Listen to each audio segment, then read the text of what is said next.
అందరికీ జేబీం. ఈ పవిత్ర బుద్ధ పూర్ణిమ రోజు ఇక్కడ సమావేశమై, అలాగే మయన్మార్ నుంచి వచ్చిన బుద్ధిస్ట్ మాంక్స్ కి, అలాగే డయాస్ మీద ఉన్న పెద్దలకి, మరి ముఖ్యంగా సభాధ్యక్షుల వారికి, ఈ ఎగ్జామ్ రాయడానికి వచ్చిన పలు ప్రాంతాల నుండి వచ్చిన విద్యార్థులకు గాని పెద్దలకు గాని అందరికీ పేరు పేరున ధన్యవాదాలు. ఈ రోజు ఇంత మహాపర్వదినాన ఈ ఎగ్జామ్ రాయటం మీకు కూడా ఒక అదృష్టంగానే భావించాలి.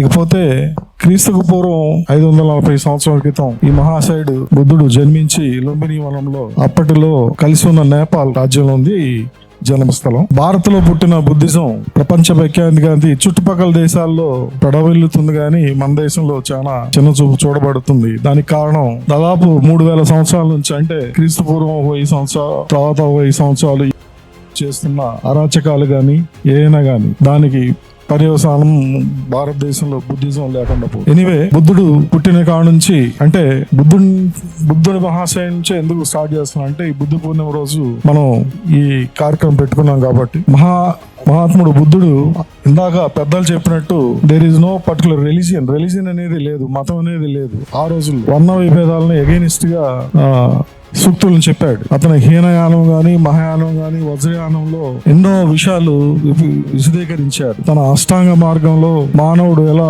జీవించాలని క్లియర్ కట్ గా చెప్పాడు. అలాగే జీవించడానికి 4 ధర్మ సూక్తులు చెప్పున్నారు. సో ఇలాంటి మంచి మహోన్నతమైన విషయాలు చెప్పిన బుద్ధుడికి శతకోటి వందనాలు సమర్పించుకుంటూ, నెక్స్ట్ మీరు రాయబోయే ఎగ్జామ్, అంటే ఈ రోజు రాయబోయే ఎగ్జామ్ లో కొంతమంది సోషల్ రిఫార్మర్స్, బేసిక్ గా అంటే బుద్ధ మహాశయుడు చెప్పింది male and female both are equal.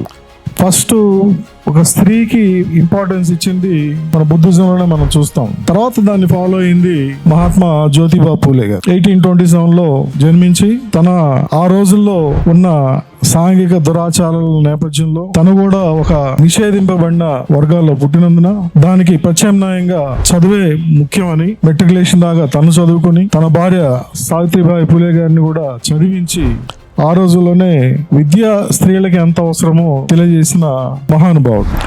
అలాగే తన గులాంగిరి పుస్తకంలో శూద్రులు, అతి శూద్రులు బానిసలుగా ఎలా బతుకుతున్నారు, ఎట్లా బతకూడదని అందులో విశదీకరించారు. తన పౌరోహిత్య బండారం దుర్మార్గాల్ని సమాజానికి ఎండగట్టి చెప్పాడు. అలాగే వ్యవసాయదారులు పడుతున్న శ్రమల గురించి చెర్నాకోల అనే పుస్తకంలో వివరించారు.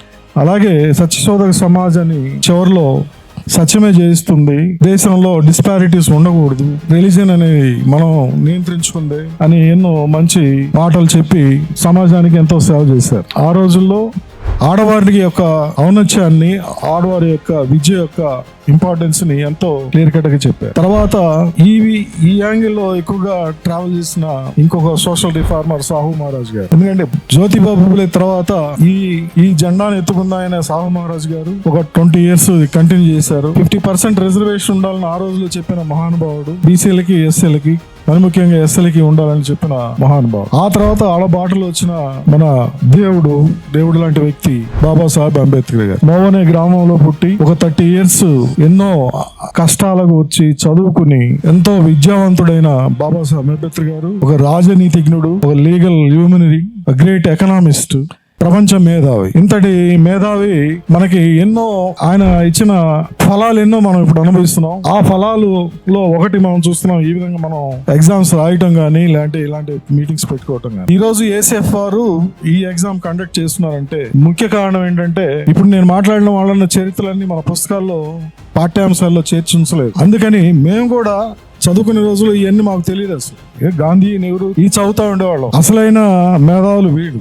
సాహు మహారాజు మహాత్మా బాబుజీ పూలేకి మహాత్మా అనే బిరుదు ఆయన ఇచ్చేసింది. సో బాబాసాహెబ్ అంబేద్కర్ గారు తన జీవితంలో ఆయన ఎన్నో ప్రజలకి ఎన్నో సహాయం చేసి ఎన్నో విధాలుగా, ఆయన అటెండ్ అయిన కమిషన్స్ గానీ, రాయల్ కమిషన్ లో చదువుకున్న పరిస్థితుల్లో గానీ, దాదాపు 9 languages లో ఆయన మాస్టర్, ఒక 64 MA పట్టాలు ఆయన ఉండుంటాయని నేను అనుకుంటున్నాను, నాకు తెలిసిన దీంట్లో. సో ఎన్నో విధాలుగా లేడీస్ కి ఆయన లా సెక్రటరీగా ఉన్నప్పుడు 1942 and 46 టైంలో ఈ రోజుల్లో మనం ఉద్యోగస్తులు పొందుతున్న బెనిఫిట్స్ గానీ, లేడీస్ బెనిఫిట్, మ్యాటర్నరీ బెనిఫిట్స్ గానీ, అలాగే ఎంప్లాయ్మెంట్ బెనిఫిట్స్ గాని ఇలాంటివన్నీ ఆయన మనకిచ్చిన పుణ్యమే. లా మినిస్టర్ గా అంటే ఆఫ్టర్ ఇండిపెండెన్స్ లా మినిస్టర్ గా చేసినప్పుడు కూడా హిందూ కోడ్ బిల్ ద్వారా ప్రజలకి, లేడీస్ కి మరి ముఖ్యంగా ఎన్నో విషయాలు అందులో పొందుపరిచి అప్పుడు గవర్నమెంట్ సహకరించకపోవడం వలన తన లా మినిస్ట్రీకే రిజైన్ చేసిన మహాన్నత వ్యక్తి. అలాగే ఆయన ది గ్రేట్ ఎకనామిస్ట్. 1935 లో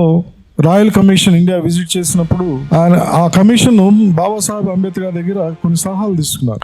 the problem of rupee, its origin and solution. దీన్ని బేస్ చేసుకునే మన ప్రస్తుత RBI reserve bank of India movement దాని అడ్మినిస్ట్రేషన్ చేస్తుంది. ఏదేమైనా ఇన్ని మంచి ఎన్నో మహోన్నతమైన అవకాశాలు, కార్యక్రమాలు మనకు అందజేసిన బాబాసాహెబ్ అంబేద్కర్ గారు శతకోటి వందనాలు తెలియజేసుకుంటూ, అలాగే ACF సంస్థ అంటే ఎవరు చేయలేని, నేను గర్వంగా చెప్పగలను, ఇంత పెద్ద పెనుభారం మోస్తూ అణగారిన వర్గాల్లో రాని సబ్జెక్టు, బయట ప్రచురించబడిన సబ్జెక్ట్ ని బయటికి వెలికి తీసుకురావాలి, అంబేద్కరిజం అనేది స్ప్రెడ్ చేయాలని మంచి ఉద్దేశంతో దేవరాజు గారు మోస్తున్న ఈ భారానికి కృతజ్ఞతలు తెలుపుకుంటూ, నాకు ఈ అవకాశం ఇచ్చిన సభాధ్యక్షుల వారికి మరి ముఖ్యంగా మీ అందరికీ పేరు పేరున ధన్యవాదాలు తెలుపుకుంటూ, అందరికీ జై భీమ్.